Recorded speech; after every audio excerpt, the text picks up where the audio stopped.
and happy Saturday night / Sunday morning. How's everybody today? Doing all right? Let's see who we have here. We've got, let's lower this light just a bit.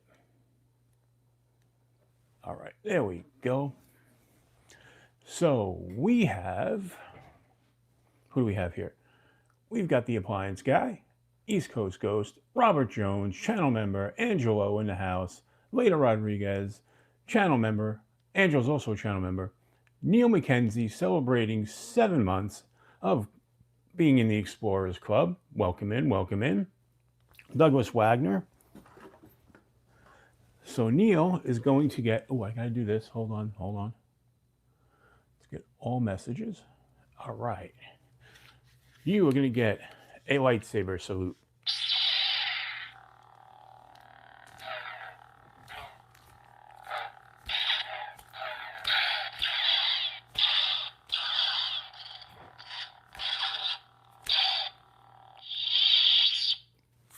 First lightsaber salute of the night. Welcome in. No, that's not good. So, how is everybody today? Let's try this. Joe Kasparek, hello there. How's everybody?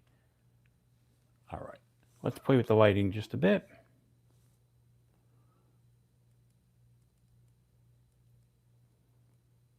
Let's get this lighting. Let's do this. Let's spread the lighting. Is that better? Looks all right, right? Maybe? I don't know. But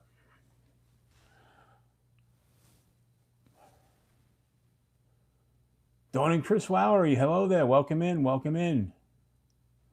All right, I got to do something with the lights. I don't like them like this. Let's see. Is that better? Is that too dark? That looks too dark. I can't tell. But I'm also not blinding myself.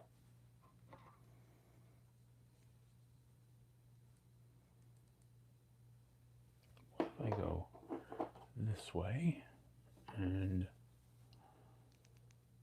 this way.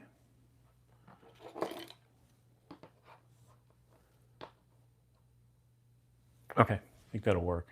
I can't see squat, but okay. Who else is here? Anybody else come in? Did I see? Well, we got Douglas Wagner. So far, okay, we've got 12 people, 10 likes. We're doing all right there. I don't expect a lot of people to be hanging out because I think G-Ball is still going. So I know some people will be there. And I know at some point Ron Crow's jumping on in like a half hour. Hang out here. I'm way more fun than Ron. Love you, Ron. I do. But yeah, we're just going to have more fun today. Oh, how can we do this? Well, I'm not going blind. I don't know. This is all. Should I go over here with the lights? I don't know what I'm doing with the lighting. I don't want to go. Hold on, folks. Hold on. Maybe I just do this. I don't know how long this light's going to last, though. If I go on with it. If we go. Then we go low power level.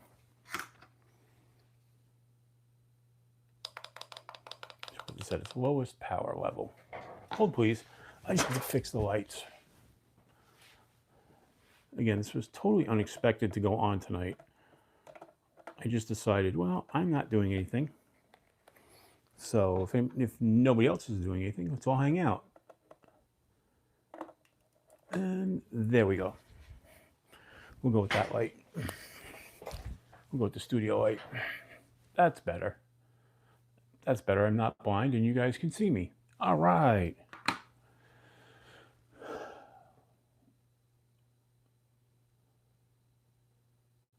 So I kind of jumped on tonight. I figured we all hang out and we can do this as a kind of ask me anything.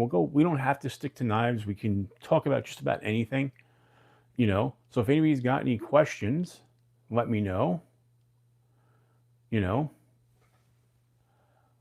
And first of all, what's everybody carrying today? Just curious with that. I will show you. I'm carrying the same drop bear that I carried yesterday. That's this guy here with the acrylic scales. This is the Rule 9 where it's printed underneath. Rule 9 always, Rule 9. Never go anywhere without a knife. So that's the one I'm carrying. So I swear I love the drop bear. It's not the biggest knife, but it's got a really great shape, you know. So what's everybody else carrying?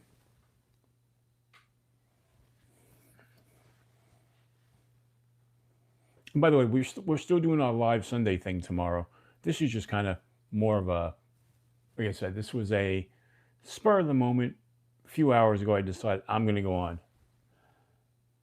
You've got your Dragon gas station knife. You know, there's nothing wrong with a good gas station knife. I have a couple of those around. Here, there's one right here. This is a gas station OTF that sometimes works. Like that time, it did not. There we go. Really got to lubricate this. There we go. Yeah, see, misfired again.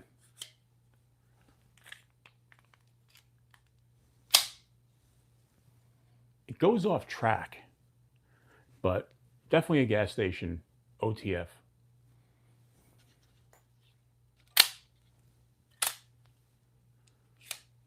Yeah, goes off track. What I think happens is if you're pointing it upward, it's sometimes, no, see, it goes off track and doesn't catch. So, Zach Kennard, welcome in. You got your Valor that you won from Grizzlebear Leather Crafting, very nice. The Leatherman Wingman, Buck 303 titanium pry bar, and an Olight flashlight. I was carrying the Arc Pro, but I left it in the other room. I was actually using it before. You know, but same with this. I think if you point this downward, if you point this level or downward, it always opens correctly. But it's when you point it upward, it goes off track, which is not good because it shouldn't be doing that. Like my Tac Force here, which is a very good OTF, will deploy every single time and never go off track. Just a fun one.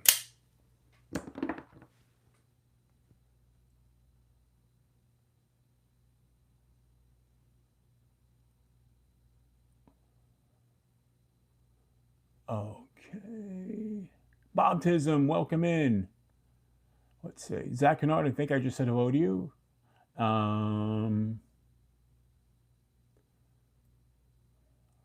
Leon Net-Toyer, welcome in. Welcome in.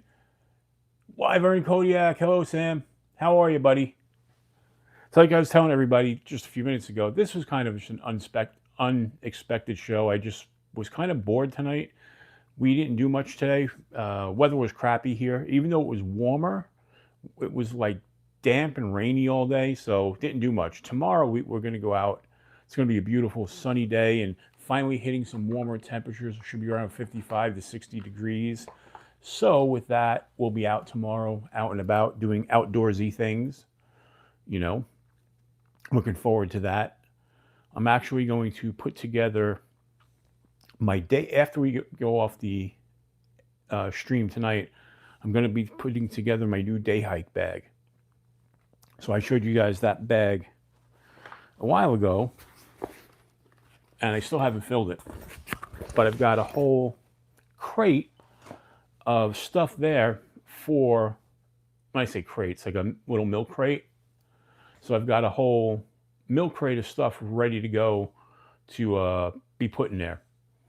You know, enough stuff to keep me safe, but not enough to be too heavy. Again, it's for a day hike. It's not for a through hike or anything like that.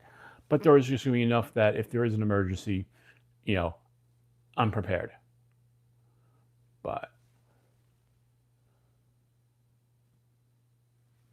So what else is everybody carrying? I've only seen a few of them. We've got 19 people here. I know we've got more people carrying than that.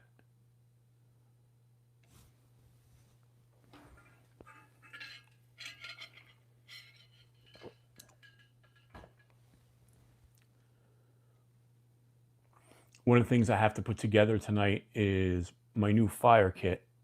Let me show you some of the stuff that's going into the fire kit. Let's get this box out of the way. That goes in there. So the first thing we have is a fire flute from Outdoor Element. So it's a ferro rod, a whistle, as well as a striker, and this storage inside the handle for the fire starters. So that's going into the kit. Then I have additional fire plugs. Very nice. Elgato Malo with a bug out. Love my bug outs. Got 2 of them sitting right here. Got my customized bug out here. And then I should have my second bug out right. The second of the ones next to me right here. Another customized bug out. And let's see if I'm not mistaken. Nope, it's not there. Where is it? Or did I put it away? I thought I had my other rug out here. No, I guess not. I guess I put it away. But so those 2 things are going in the fire kit. Let's put this mat down here. Show you what else is going in the fire kit.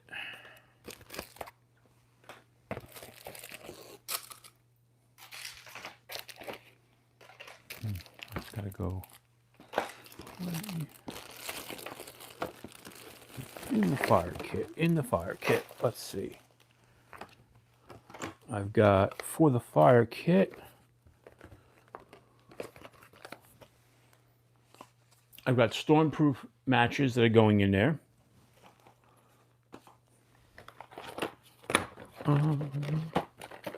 But I do believe in making fire the easy way. So a Bic lighter is going in there in this protective case, which is awesome. And then lastly in the fire kit, a magnesium fire starter. So I know people are going to say it's very redundant, but when it comes to being safe and having redundancy when it comes to fire, I don't want to play around with that, you know. So what else is in here?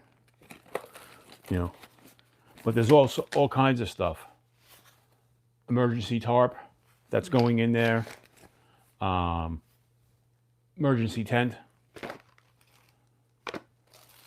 You know, I've got other things that are going in there. Small blue tarp. First aid kit's going to go in the hiking bag. A little camp stove's going in there.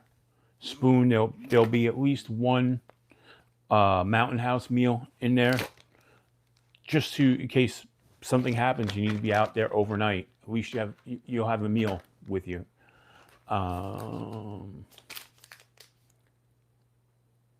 Disposable washcloths. I mean, there's just a lot of stuff going in the day hike kit. And I'm not trying not to make it too heavy, you know, but there's going to be some considerable stuff in there. But I'm going to keep the pack probably under 10 pounds. So, all right, let's see who else has stuff. You're carrying your Spidey. Leon's carrying the Spidey Military 2 and the Kunwu Stiffy P. Very nice. You've got Wyvern Kodiak's got the Wyvern Kodiak Gracchus prototype, the KB Zephyr, and the White Mountain Knives Sailfin. Very nice. Neil McKenzie's got a Scent Cut Acumen, the Gerber Pry Bar X, the Tiny Sog on a keychain on a key ring, the Nikron or Night Core C1 Light, and the Springfield 40 Subcompact. Very nice. Bob Tism can't put down his mini MSI. Very nice. Robert Jones with the Ontario Rat 2, Leatherman Wave. He's putting some new Jeep parts on. Early, he had a tactile Rockwell, the Aries EDC Micro, and the American Blade Works slip joint, and a Lynch Northwest pry bar. Wow. Type XD? I don't know either. Huh. All right. You're waiting on your micro. Very nice.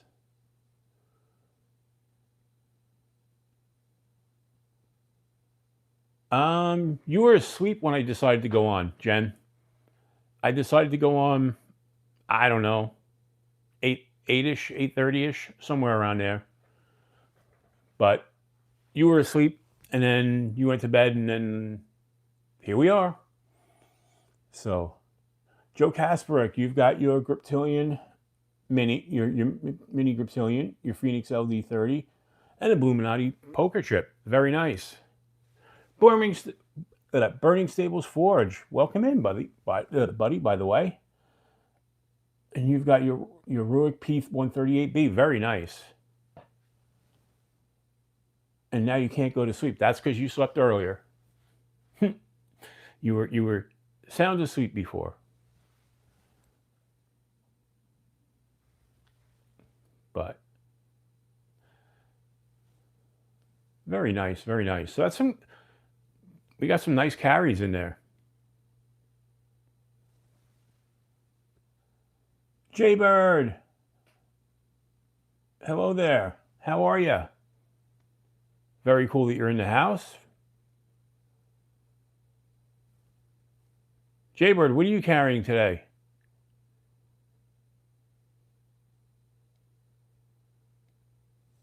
Just curious.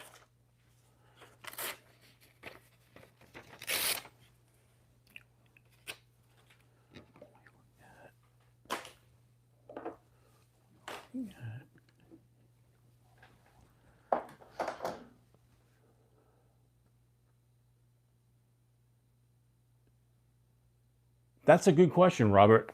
I've been curious about what flashlight companies are made in the U.S. It's been hard to find any. Not that I'm stuck on things that are made in the U.S. I have no problem with buying, stuff made overseas, but I really haven't seen many USA-made flashlights lately.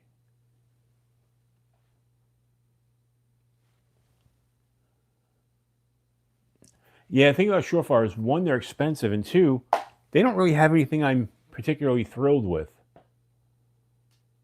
All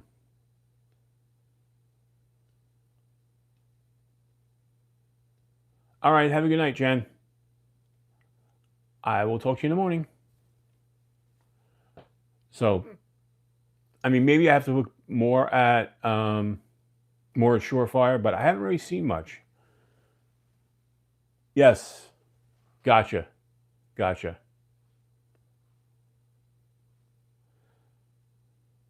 Jason, it's not the same without you around. By the way, I miss talking to you all the time. All right. Oh. Mostly for. Gotcha. No, I haven't Burning Stable. I'll have to go later and check it out.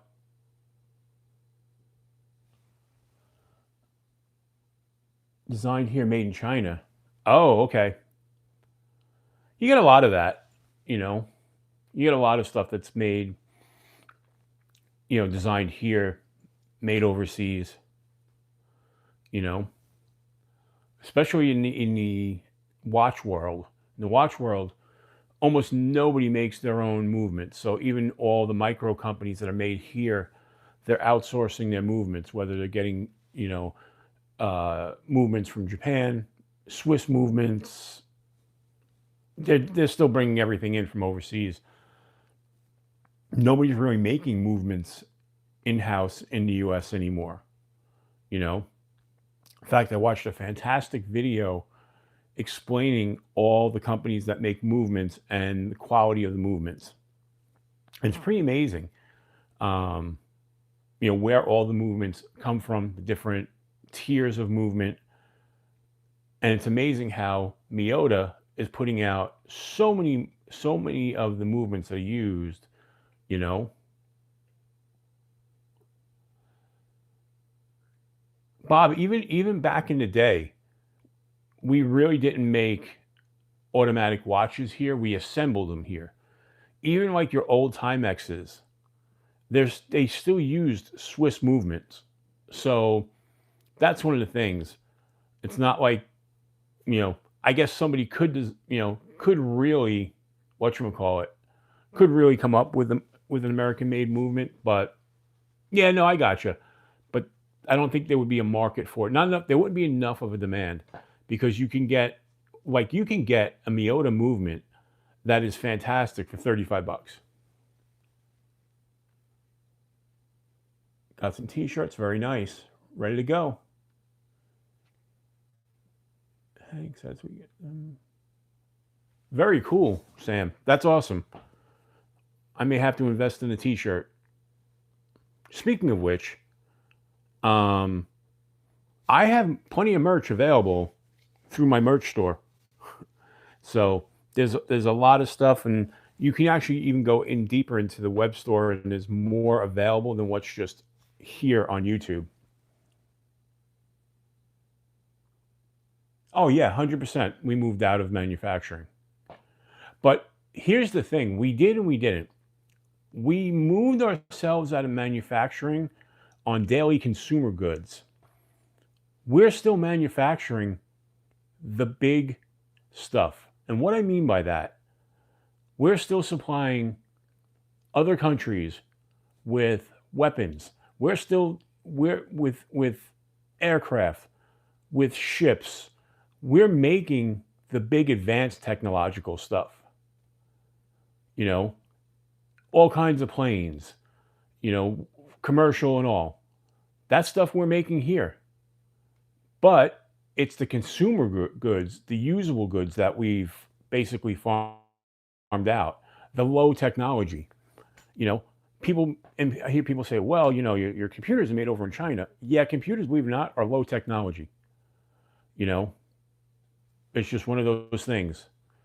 We're still making advanced technology here and, you know, selling it abroad, if not to our own military, sort of thing.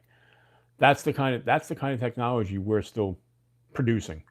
And you know, but yeah, consumer goods, so much of it's made overseas.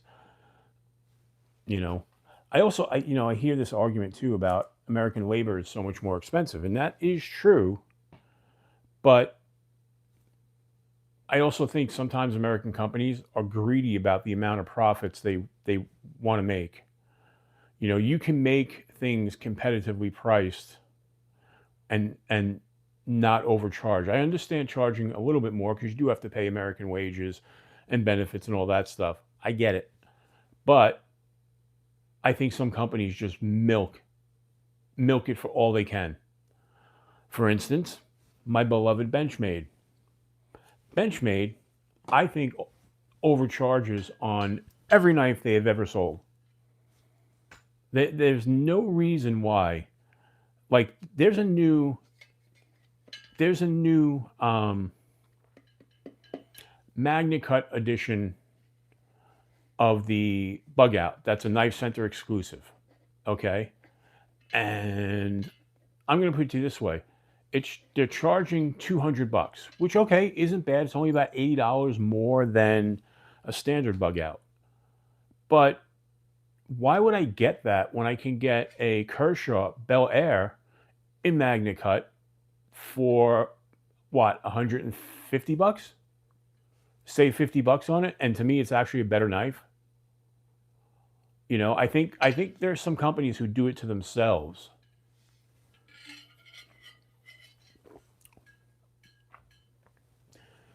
You know, I don't know. And then I think like some companies that are like for instance, like a Buck or a Kershaw or even Gerber, they have this high-end stuff that's made here in the US, and then they have lower-end stuff that they're making overseas.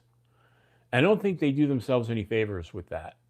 yeah, they're selling 1 million knives, and don't get me wrong, I mean, financially, you think they're doing it, but I think it hurts their reputation at some point as well. But I don't run out of long-range missiles.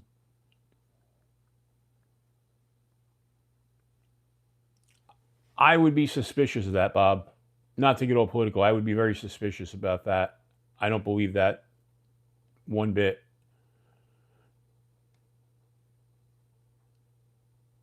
B Painter in the house. What's up, my friend?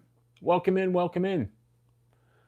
But I don't want to talk about that's depressing stuff. We don't want to talk about that, you know.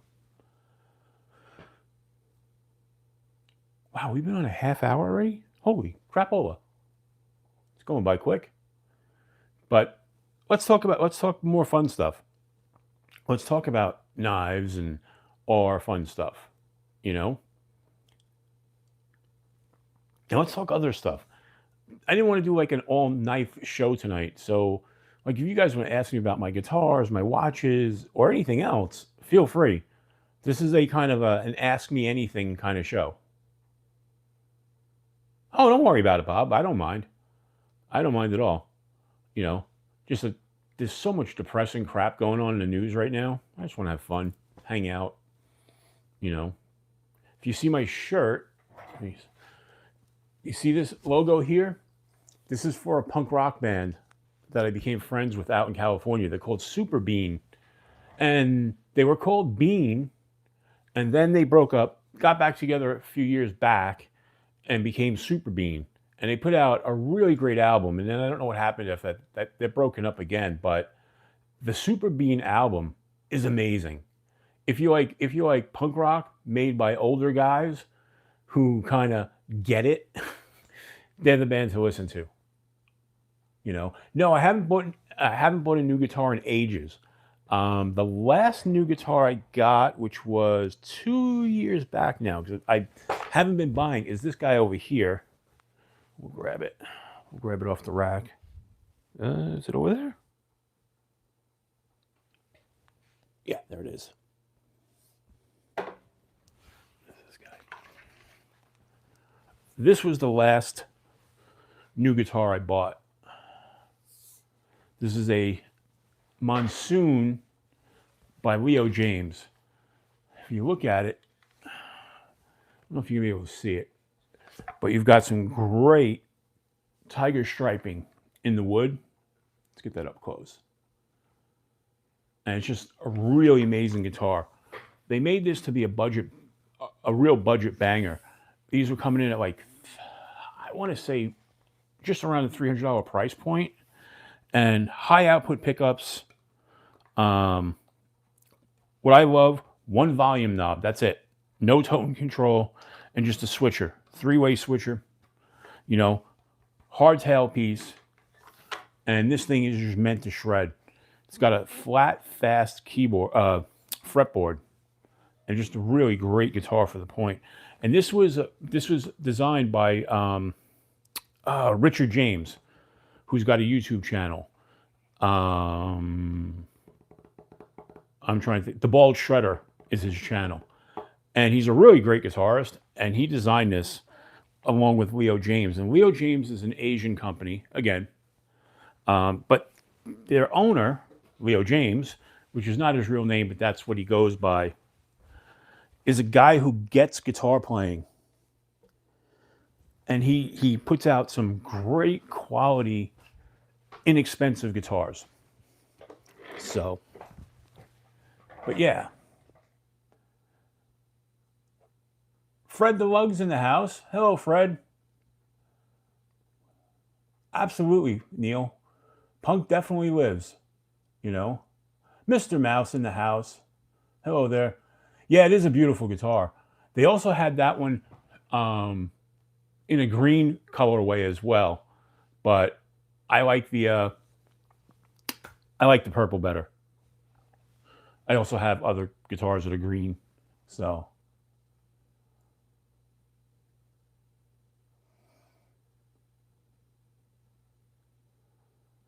Let's see what we got. Very nice way to.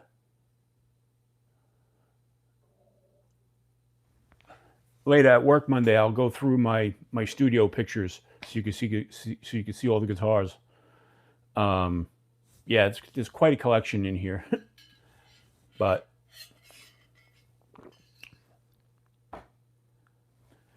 so when it comes to guitars, they're to me like knives. I don't necessarily have a favorite brand.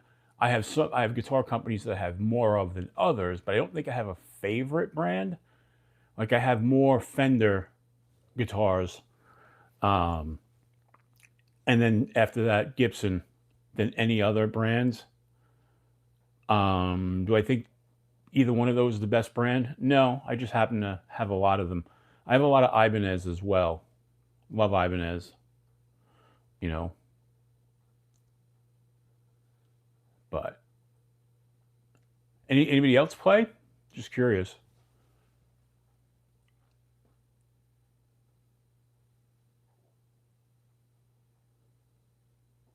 Big Ibanez fan. Yeah, I jumped on Ibanez really early.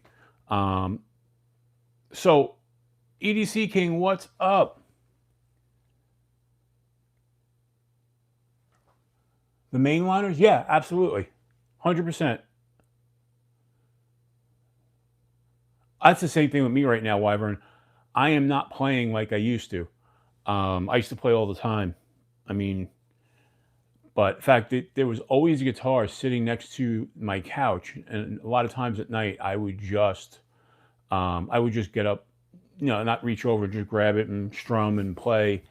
I would play through a headphone amp and whatnot, you know. Mick Ranger in the house. Hello there. Digging Louisiana. Hello. Welcome in. First time I've seen you here. Let's see. Guitars, RoseCraft knives. Yeah, sometimes. Yeah, exactly. Sometimes it absolutely speaks to you. Somebody asked a question. I missed it. Oh, Bernie, do you have a Gibson Les Paul custom? No, I do not. I have a Gibson Tribute model, which is modeled after a 50s model. I have a Gibson Studio Les Paul. Then I have, what's the other one? I have another Gibson Tribute, which is a different colorway, different year as well. Let's see, what's the other thing I have? There's another well, I have a few Epiphone Les Pauls as well. You know, but I'm trying to think. There's another Gibson that I'm forgetting. There's another Les Paul. I've got, yeah, I have my Ace Frehley Les Paul.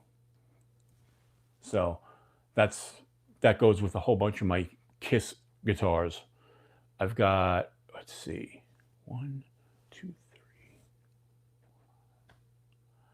I've got 6 different Kiss guitars. Paul Stanley models, Ace Frehley models, Tommy Thayer model. Kiss is my favorite band, so I have a lot of their stuff. 69 SG, very nice, very nice. My oldest guitar was my 73 Fender Strat, but I sold that about 6 months ago. It just wasn't getting played, and I converted it to a bunch of cash.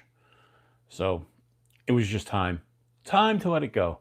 Right now, my oldest guitar is my 1977 Ibanez Iceman.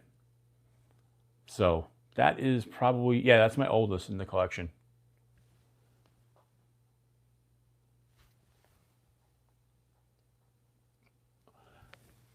The Parker Nightflies were really great guitars. Amazing, whatchamacallit, tremolo system as well. But that's a company that shot themselves in the foot because they were making great stuff. And I even loved the weird headstock, that was kind of like L-shaped, and then you had the strings coming across the empty spot. I thought that looked awesome. Electric and acoustic. Let's see.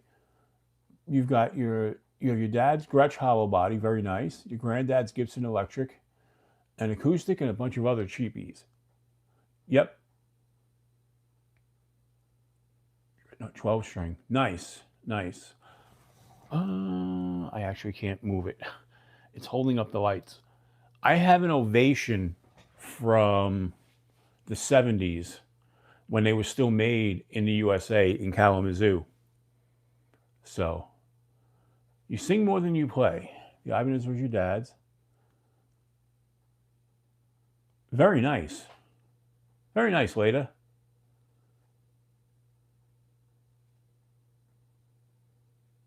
So, Leda, if you play drums, you could be part of the band at work. Martin plays bass, Kevin plays bass, I play guitar. We all have to jam one day. We'll have to have a few Schecters, a Dean, a Gibson SG. I sold 2 PRSs last year. I don't have any more PRSs, and I sad at one point, but also not. Because there's so many guitars here, it's just like you can't play them all. There was a point where I was up to 48 guitars, and I would play a different guitar every day. And it would literally take me a month and a half to get back to playing the guitar from, guitar. And I never played the same guitar 2 days in a row. That's why people are always asking, well, what's your favorite? I don't know. I don't play the same guitar 2 days in a row. I never have. Only when I was doing recording sessions, because you wanted the sound to be consistent,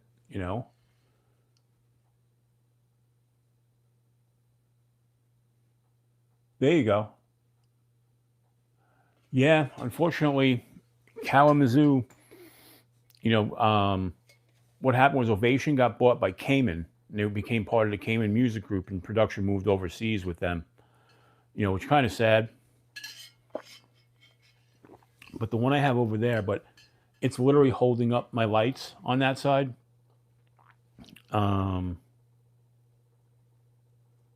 Yeah. Well, you know what? Let me move this. Let me move this light. I'll move this light for a second. Move it down there. So, don't fall. All right. Not that one, but this one.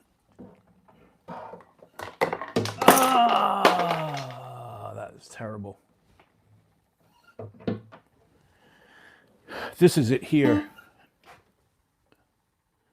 This is the Ovation. USA made.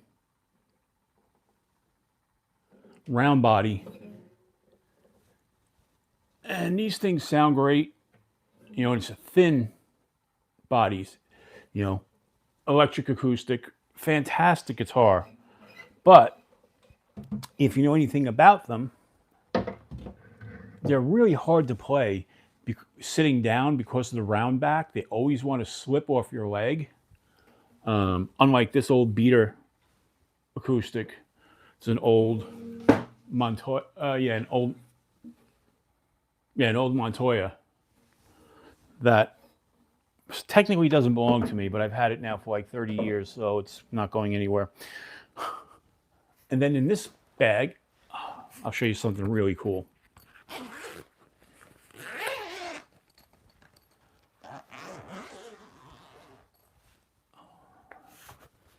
All right, those Ovations. Yeah, they do sound great. Did I see Salvo Zen here? Salvo Zen, are you here? Yes, you are. You can't play harmonic, but you can. There you go. So, this is a Lion by Washburn. And this one is a Paul Stanley model, autographed by Paul Stanley from Kiss. So this was his signature model. I've got this. This one it's a high number. This is 4,746 of 5,000. So, but they sold these. Paul signed them all. Kate has a certificate of authenticity that he signs as well, proving that it's his, blah, blah, blah. But kind of cool. I want to get a display case made for this and hang it up at some point, but that's in the future.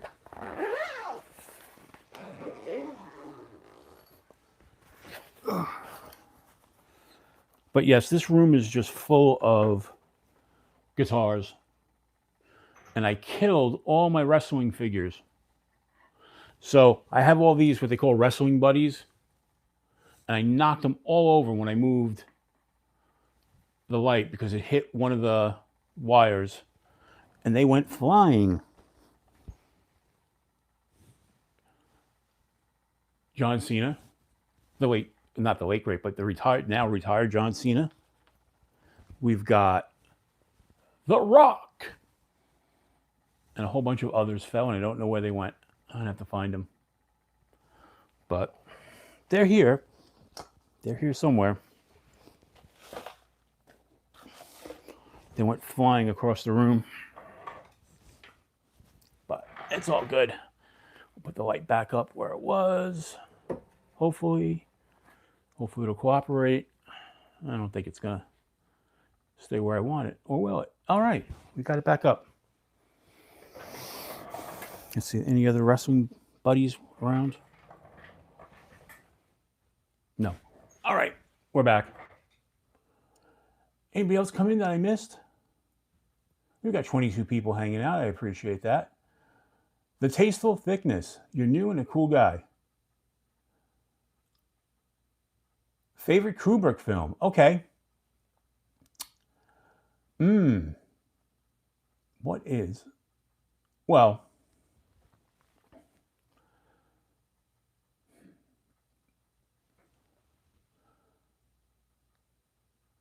why is it The Shining? Okay.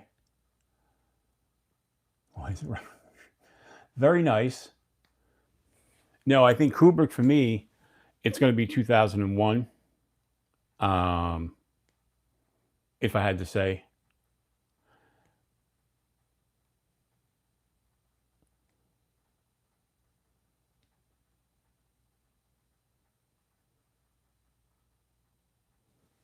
Eagle Scout, EDC. What's up, my friend? I dropped into your live today as you were going off. I didn't know, and I didn't even get a chance to say hello. Like I said, I dropped in. You were right at the end of your live, so I didn't even get a chance to say hello. But I was there for a little bit. So, and I did give you a thumbs up. So, your favorite modern Kubrick film? The Enemy or The Machinist, and why? I couldn't tell you. I haven't seen anything he's done in years. I don't really watch a lot of movies. Nothing wrong with movies. Just that I have a tendency to like more science fiction and fantasy type movies. I'm not big on any type of dramas for the most part. I usually watch movies to get away from anything present day. It's just or dumb comedies I'll watch.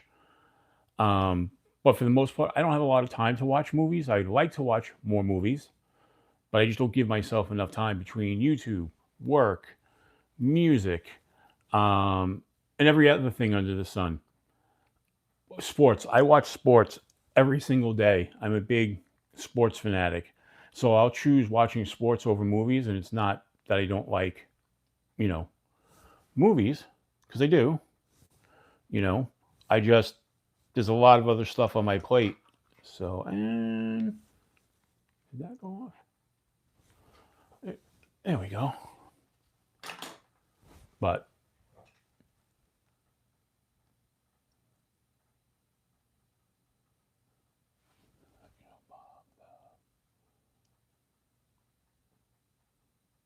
oh, it's okay. No problem. We don't have a problem with that. Nothing wrong with a little bit of prodding and poking and, having some good fun. Eagle Scout, what are you carrying? Salvo Zen, what are you carrying? You guys got here a little later. We will go through the carries. Just curious what you're carrying.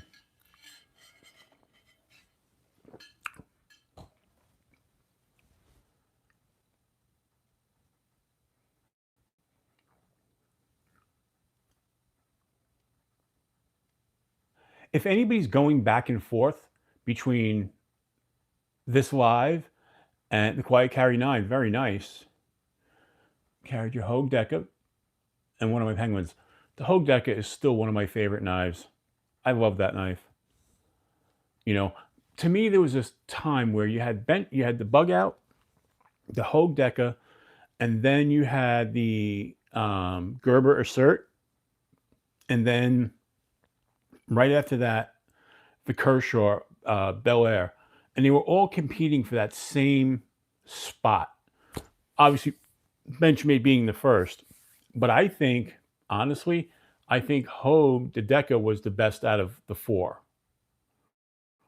Although the Assert and Magna Cut, I actually would put that up against any of them. But I like all four of them. Demko Shark with Petrified Fish Viper. Very nice. Yeah, I've got the AD 20.5 sitting next to me. This is the one where I upgraded the handles to black and left the orange backspacer.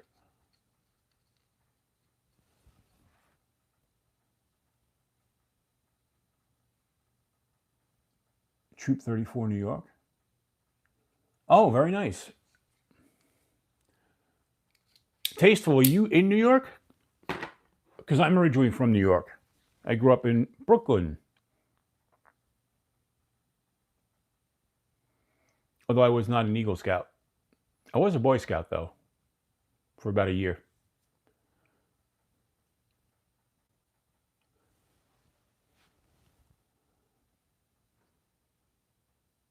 Okay, cool. Yeah, I currently live in New Jersey, but I spent a large part of my life in New York.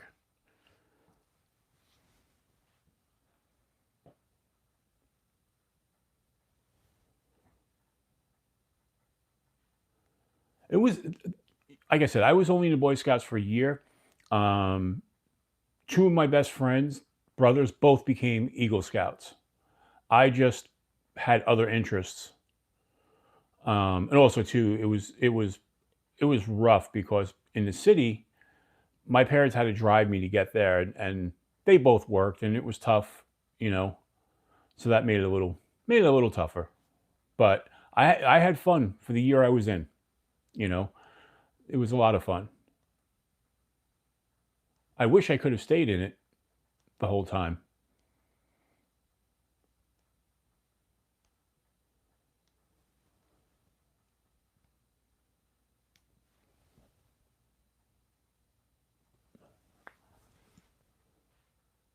You were a small troop, right? Oh, we were a small town. Gotcha. Yeah, it was just tough in the city, you know, but it was fun. Like I said, I was in the Boy Scouts for a year, and it was a lot of fun. I enjoyed the uniform. I really did. Although to this day, I'm not going to lie, because I like blue, I like the Cub Scout uniforms better than the Boy Scout uniforms. Just saying, just my opinion. So, I don't know, about a month or two back, I got this little guy, this little neck knife. I haven't even cut with it yet. I'm just curious. I don't know how sharp this is. This may have to get sharpened a bit. Oh no, it's sharp. Okay, it's just where I was cutting the paper. All right, it's sharp. Better than I thought. But kind of a cool little neck knife that you could use as a box cutter, like for work and stuff. These things are like $7.99. And I think they're D2 steel. But makes a cool little neck knife. Anybody else? Was anybody else in the Scouts? Just curious. Or a Cub Scout or a Girl Scout. Nowadays you can be whatever you want to be. The Scouts were incredible.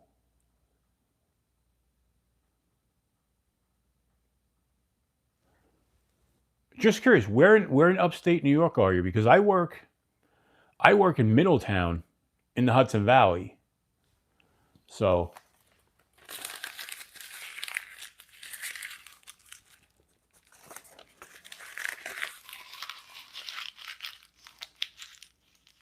Rockland County. Okay, yep.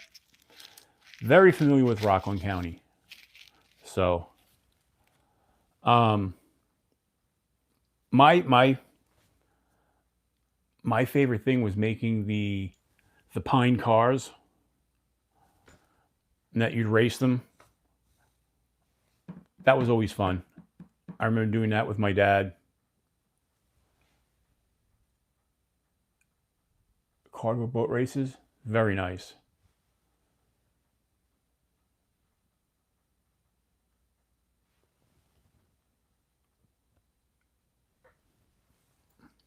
One year I went on vacation to Lake George in New York, and I didn't know they were having a Cub Scout Jamboree or some type of festival. And our hotel was overrun by Boy Scouts. And I'm an adult at this point, and all I was like, stop running around. I felt like the old man yelling at the kids, get off my lawn. But they were cool. You know, they were having a blast running around the hotel and the pool, but they were everywhere.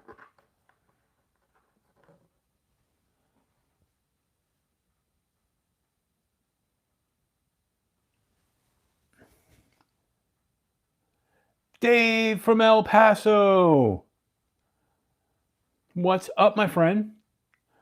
So I'm pretty sure most of us, we're all familiar with Dave's work. I often post his links on my page as a post. He does some great articles on EDC, and he actually sent me a link today. I just didn't get the chance to put it up yet. Dave, your link will go up later. I just didn't get a chance to yet. But definitely, Dave, post your link so that way people could go there. Or if one of the mods wants to post Dave's link, that would be awesome. But he writes some really great articles on EDC and EDC knives, and really enjoy what he does there. So, I'm not just saying it because he's my friend, but he is my friend. And that's very important. But yeah, he does some great stuff.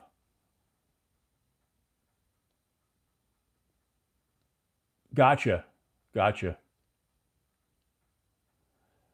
Yeah, because that's what they started out as, the Weeblos. Then they moved to Cub Scout and then to Boy Scouts, if I remember my Boy Scout history correctly. You know.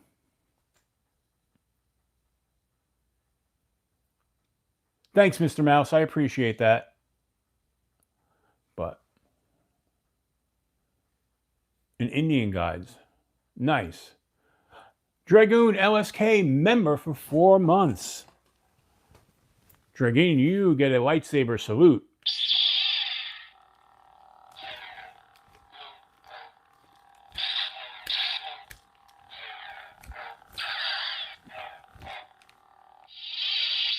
Very nice, very nice. And for people who are new here, we do have channel memberships available. And channel memberships, you become eligible once a month to win a free knife. We've got a new knife going out. I have to check. I think tomorrow is the newest members giveaway. Bluminati Ninja in the house. What's up, my pal? How are you? If you don't know Blue, he makes some of the coolest stuff around. He made these leather patches for me. He made my poker chips from the big giveaway. Check out Blue. Post your link, because Blue does some great stuff. He does so much stuff for the community, and he's just a fantastic person. So, and guys, don't forget. I know most of us are already subscribed to each other's channels, but if you have a channel, post your link. Feel free. That way we can all, help each other out, help our channels grow. I don't know if, hopefully all of you guys are subscribed to Robert Jones. His channel is growing and he's doing some great videos. Love what he's doing over there. And I was lucky enough to win his giveaway.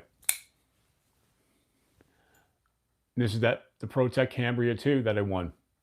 Just an amazing knife.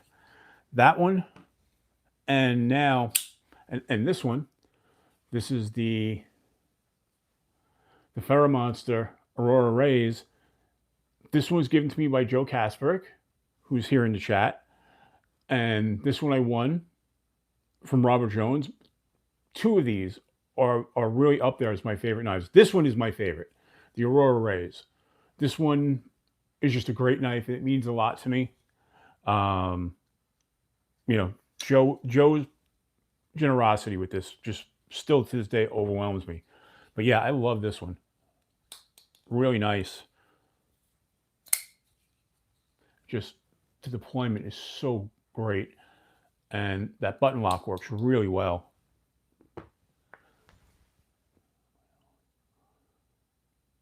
Well, Leda, if you need help with the channel, let me know.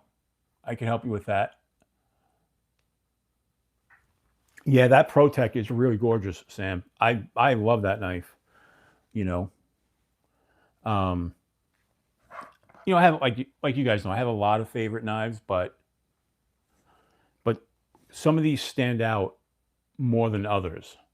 Like this one is also quickly, and this one just maybe because of the newness, but this CJRB premium field spar with the S90V and the button compression lock and the copper handles, love this knife.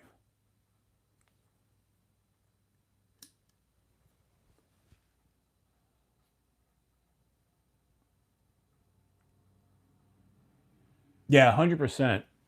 This is actually my first ProTech knife. And I don't think it's going to be the last now. I mean, just listen to this. That just sounds amazing.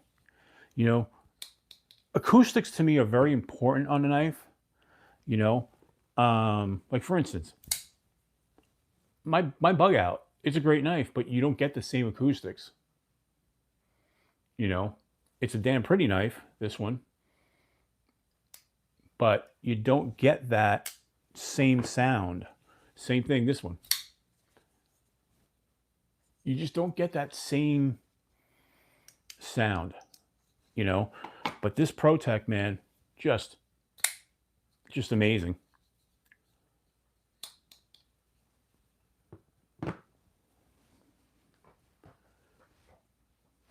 And I don't know if anybody saw the video this week.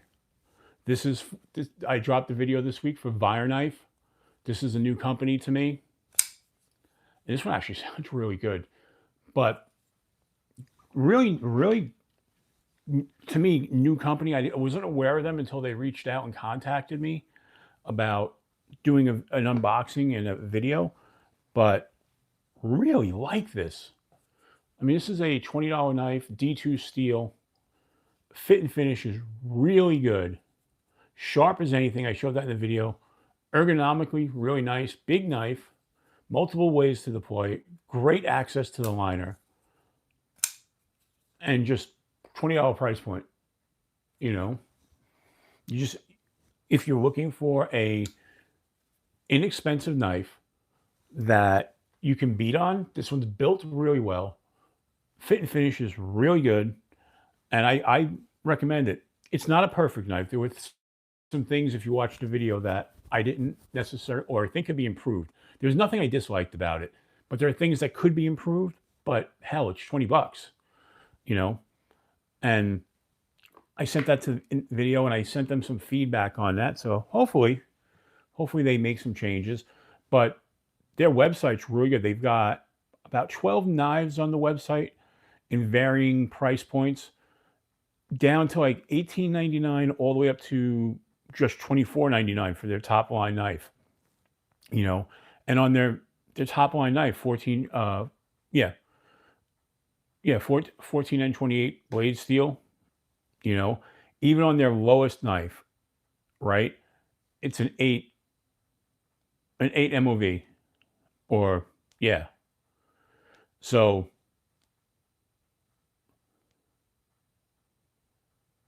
yeah, it is, Mr. Mouse. I mean, you know, years ago, you know, I mean, let's face it. At one time, D2 was a premium steel. for those of us who have been around long enough in the game, know D2 was a premium steel. Obviously, today people are bored with it. It doesn't have the corrosion resistance of some of the super steels, but damn, still has great edge retention, and it's still a tough steel. So if you don't mind throwing, if you don't mind throwing a little oil on it every once in a while, drop of oil, wipe down both sides, you're good to go. That simple, but there's nothing wrong with D2. Easy to sharpen, but a lot of people are just so obsessed with super steels, and I'm not really a steel snob, to be honest. Like, you guys have heard me talk about it before. There are some steels I do prefer, like MagnaCut by far is my favorite steel. But it's one of those things. I'm not a steel snob. I've got everything from 5CR, 3CR, all the way up to MagnaCut.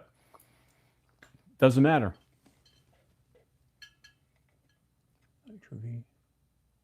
Titanium. Yes, I did. Well, knife prices, it's funny, knife prices are going up.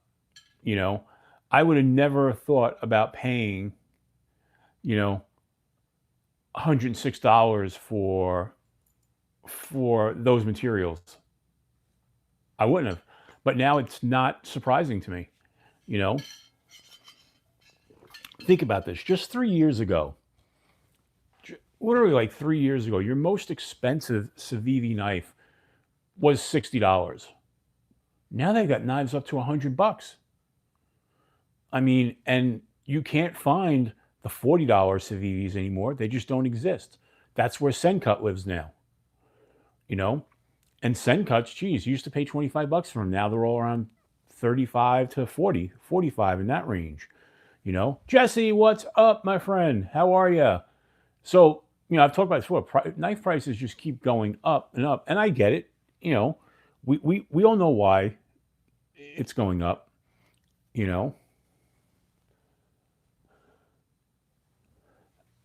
Yeah, Leda, I'm not a huge, I like the way Damascus looks, and I have a couple of Damascus knives. I showed you the one that day, but I don't know. I think they charge a premium for Damascus, and I don't know why. It's not the best performing steel out there. It does look really good though, and it all depends on what layers they're using and what steel is at the core. But they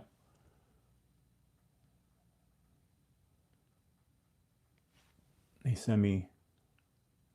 Oh yeah, I got, especially because you're making a premium knife too to start. I know we've talked about this, that eventually you'll have stuff in different price ranges, but you're really trying to hit it out of the park with that first one. So you want to make it the best you can and use the best materials. So I get that, Sam. And yeah, it just blows me away. But then sometimes I'm like, all right, so now let's talk about this. You've got blades that are in MagnaCut, $200 up to like 300, right? And then you've got Best Techman that drops the exclusive Knife Center version of the Dundee in MagnaCut and sells it for $99. And that is a phenomenal knife. That I love that knife. How is it that they're pulling that off and other companies can't get near that?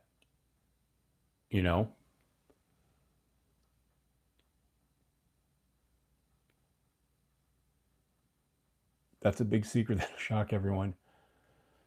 Gotcha. Speaking of collabs, so I had mentioned that my collab knife is coming out June 1st. Well, I got an update from the company that's making them, which I need to speak to them because I know we're going to announce it soon, so I don't want to mention the company. But it turns out we're launching April 1st, so not too far off.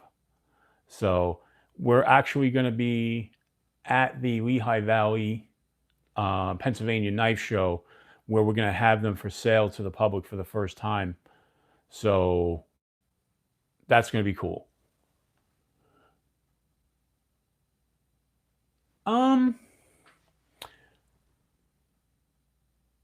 Welcome in, Alex. That's a good question. Is it? I don't know. It all depends. I mean, I'm not going to lie. This, wherever I put it. Here, for instance, this Kaiser Nice Guy, right? In Nitro V steel. These come in at like 28 bucks, right? This one's a little bit more because it's a red rich light. So these are like 33. This knife is not going to do anything that this ProTech will. They're both going to open packages. They're both going to open boxes. They're both going to cut cardboard. They're both going to open envelopes. In self-defense, they're both going to work.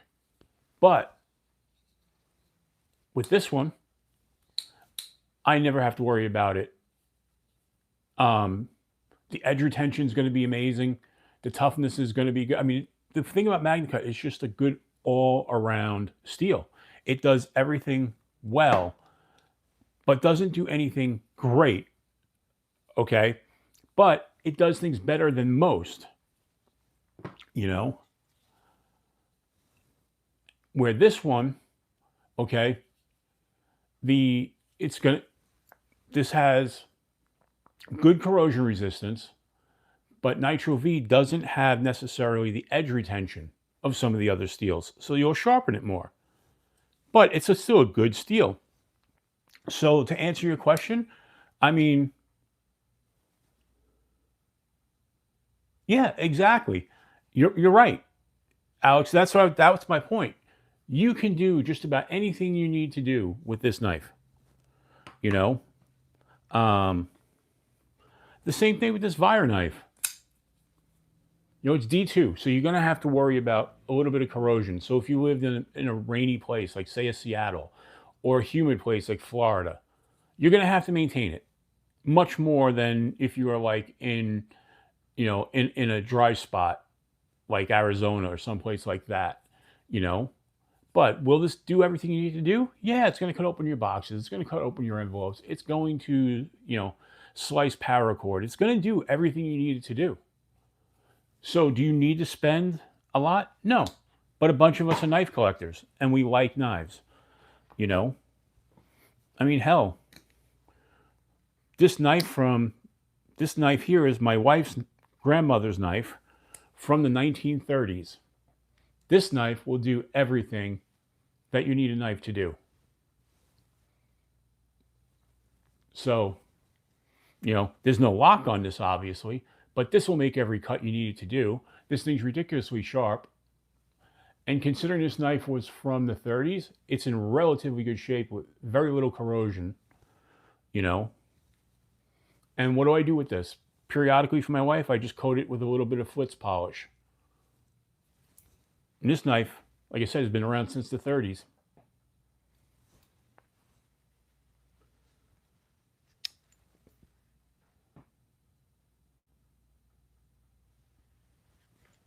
Tasteful, that all depends on what you're using it for. For outdoor knives, I 100% agree with that. If you're bushcrafting or using things in survival situations, I would rather have the toughness too.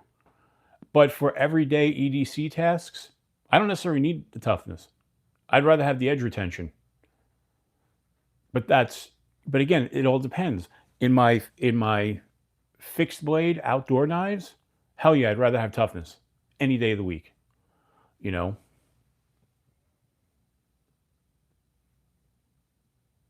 Puppet Master, when you break an arm, does it lose all power and drop the knife?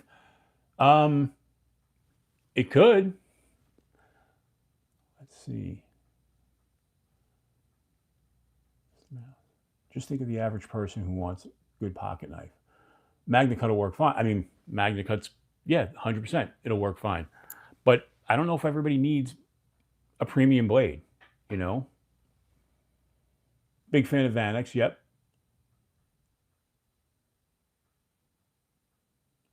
Right, and that's the thing too. You have to know what you're using your knives for, you know?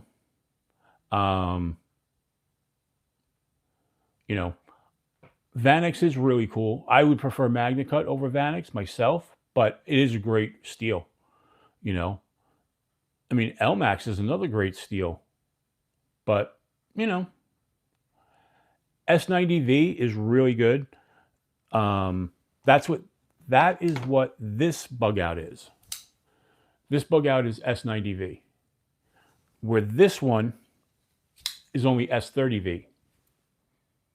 And I would rather have the S90V all day long over the S30V. Not the S30V is a bad steel, it's not. But the S90 is so much better. Yep, S45VN, fantastic steel. 100%. 20CV is a good steel. You know?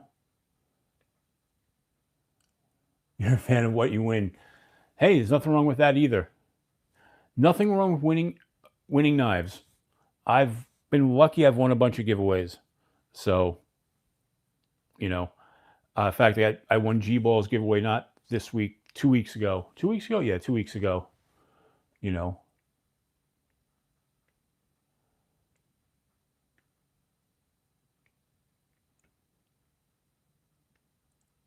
I have not had to sharpen either one of those yet. Tasteful thickness, here's the thing. Yes, I sharpen knives. Mostly older knives when I'm like restoring them. But as far as most of my knives, I never, this is a rarity. I carried this 2 days in a row. And that's because I really didn't do anything today. Otherwise, I would have switched this out too. I carry, and you can see it in my videos, you know, I put my daily, at least 4 to 5 days a week, I put a video up of what I'm carrying on that day.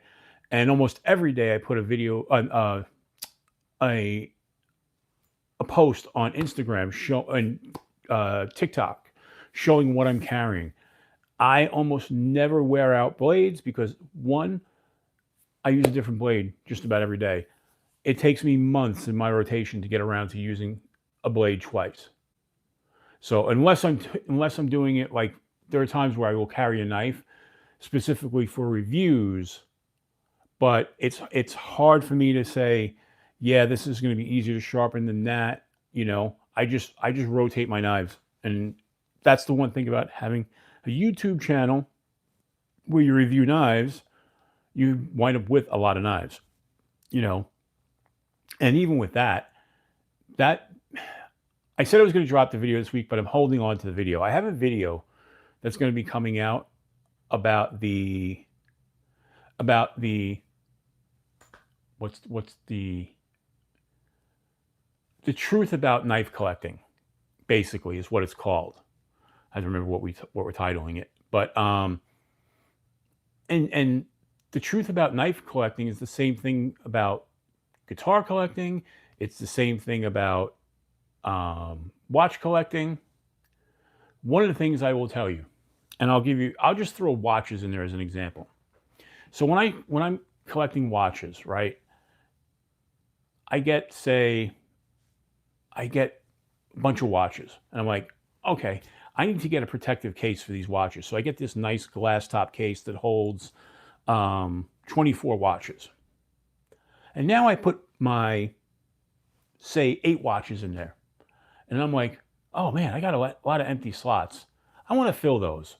And when I get to the end of filling those, that'll be my collection. And you start buying watches and you fill the case, right? And you start putting more watches in.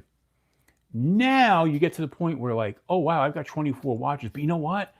I got 12 Casios here. Let me get a case just for my Casios. So you buy a case for your Casios and you put all your Casios in one. And now you're like, oh wow, I've got 12 empty spots. All right, let me fill this up again. And then I'll stop. And then you buy 12 more watches.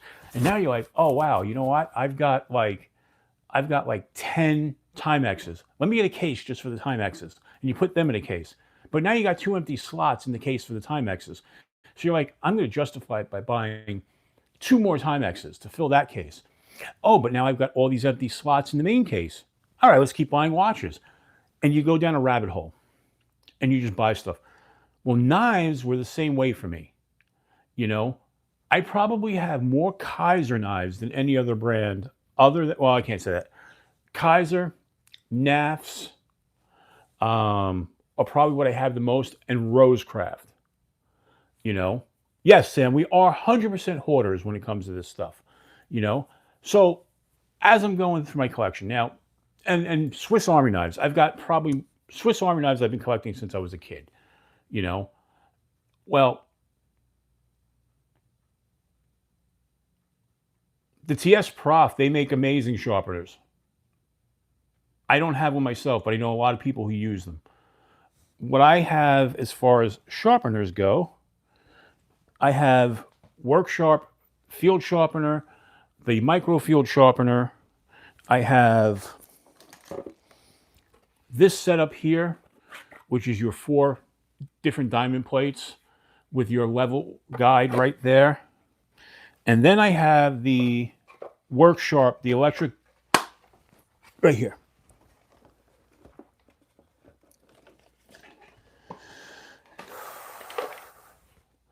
I have this one, the WorkSharp combo knife sharpener, which uses the belts, and you've got your ceramic rod right there. I find this will handle most sharpening tasks for me. And these aren't expensive. So the only thing is you're stuck at a 22-degree angle on this. So if you're switching off that, that's when I do the freehand stuff. And like I said, mostly it's all touch-up work, you know. But getting back to what I was saying, so, you know, I start collecting, right? And I buy my cases. All my cases hold 18 knives. So I get to a point where I've got, you know, like 16 Swiss Army knives, and I've got like 12 Kaisers. I'm like, all right, let me get a case for my Kaisers. Let me get a case. And you just go down that rabbit hole, because now I'm like, all right, I want to fill the case with the Kaisers. All right, I want to fill the case with the Swiss Army knives, you know, and you just keep buying and buying. And there's a lot more to this. And then, of course, when you have a YouTube channel, that's your other excuse, because, hey, I'm going to buy this because I got to make content this week. And not enough companies sent me stuff, so I got to fill in the gaps, and I got to buy this knife because I got to make content. And then you make content, and then you're like, oh, I have more content to fill. All right, let me get this EDC flashlight so I can make content with it.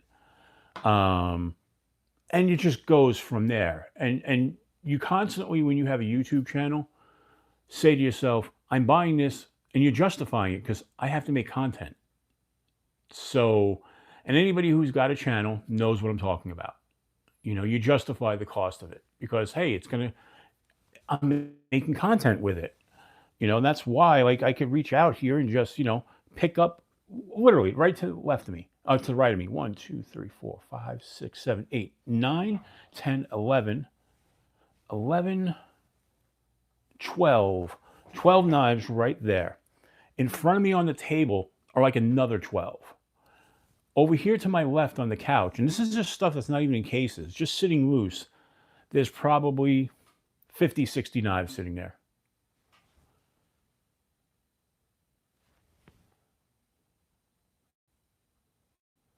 Oh, absolutely, Robert. You know, a lot of times, though, I do buy stuff because I think it'll make for a good review. Um, you know, and what I mean by that is there are a couple of knives I featured on the channel because I searched the I searched YouTube and I searched Vimeo and couldn't find reviews on these knives, so I went and did reviews on them, and those have actually done pretty well. Invested in X amount of dollars in knives.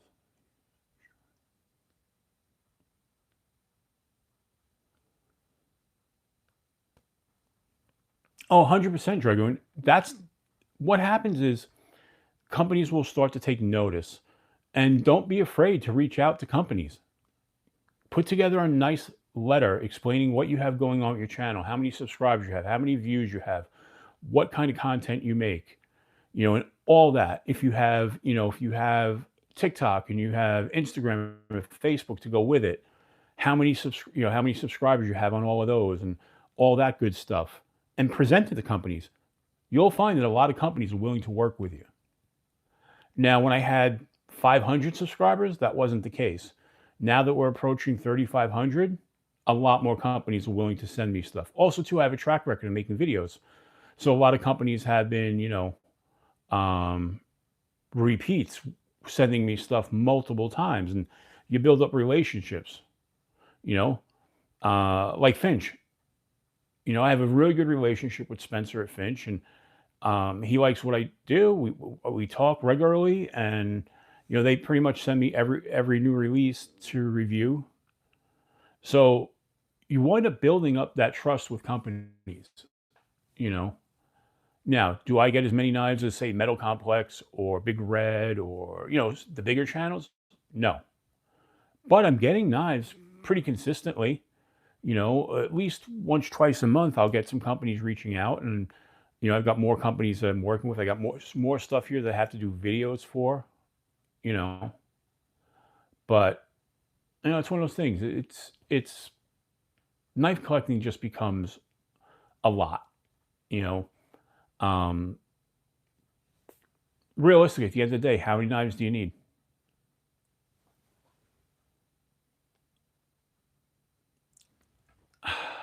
All caps, I'm not going to disagree with that, but one thing I will say about him is he will say if a knife's a piece of crap.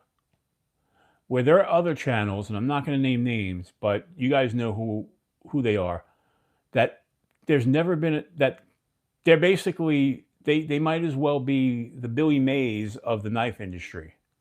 They're just showing off knives, and they are literally salesmen for specific companies.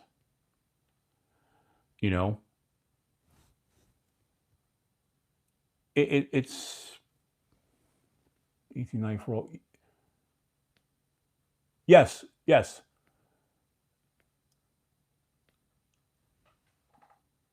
El Gatito Malo, 100%. That always proves to be false. You lie to yourself, and sometimes you lie to your spouse. I'm not going to buy another knife as 3 boxes of knives show up that same day, But I've actually cut back this year. I haven't bought all that many knives. I'm trying to stick to not buying a lot of knives this year. I mean, it was to the point where I was buying last year 2 and 3 knives every single week for 52 weeks. I have bought very few knives this year. So I have so many knives now that I still have to do reviews on, and EDC gear that I have to do reviews on. Plus this year we're going to do a little bit different kind of stuff. As soon as next month hits, I'm going to be out in the fields camping. And we're going to be doing some camping videos that are going to show me using my outdoor knives for what they're intended for. Outdoor use, 1 a month is good. Yeah.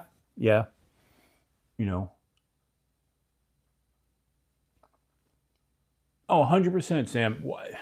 Absolutely. And I don't listen, if you can make a living making YouTube content full time and not having to punch a 9 to 5 time clock and answer to a boss, yes, you're answering to the people who are sending you product. All right, hopefully I'm back. Yeah, I just switched over. I don't know if I just lost internet, but I just switched over back to cell service. So we're on 5G. All right, I see we're back. Okay, so what I was saying is, having a YouTube channel and being a full-time YouTuber is hard work. Guys like Sam, like yourself, Robert, me, we're small channels. We work day jobs. Balancing a YouTube channel with that is tricky, really tricky. And, I give credit to you guys who are putting out tons of content while working a day job. I don't put out nearly enough content that I want to. I'm trying to do 5 shorts a week and 3 full-length videos. The last few, basically since the new year, it's been hard to get that much content out for me because of work and everything else, But with that being said,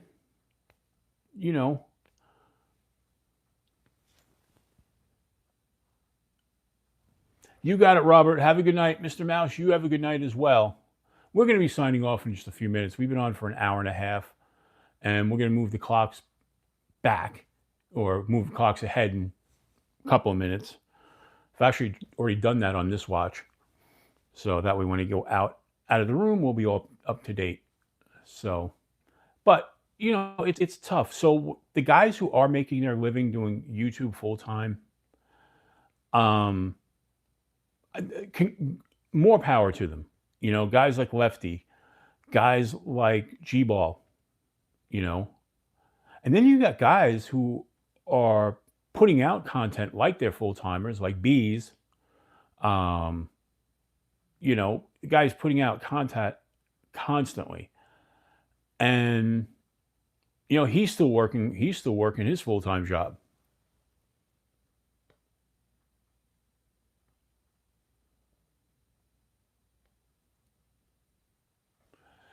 Yeah, it's so hard. And with me, one of the things, like with my short videos, almost every short video you see me make, I record while I'm at work when I'm on a break. Usually it's on my lunch break. I record the short videos. And within a half hour, I record the video, edit it, do all the you know, the descriptions, the hashtags, all that stuff, and upload it to have it ready for 3:30 every day. I take lunch at 3 o'clock every day so I can eat real quick, make the video, and have it uploaded for 3:30. That's my schedule. You know, I'm lucky I can do that where I am, you know, but if I wasn't able to, like if I couldn't do that at work, I wouldn't be able to put out the short videos. It would be that simple. But I do. I show everything I'm carrying, you know. And what's nice is I get to just get away from the office and go and record the videos, and, you know. Gotcha, Robert. Yeah, it's really cool if you can, like, but none of my long form videos are made. They're always made either out in the field or here in the studio, you know. But that's right, lady. You know, I disappear at 3 o'clock every day. For those who don't know, Leda, I work with her. We work for the same company, and she knows 3 o'clock every day, like clockwork. I'm out of there, and I'm shooting content and getting that video up for 3:30.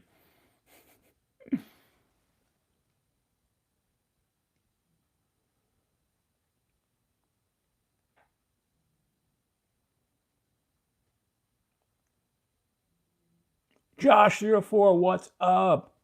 Yeah, Sam. See, and I was doing that for a while.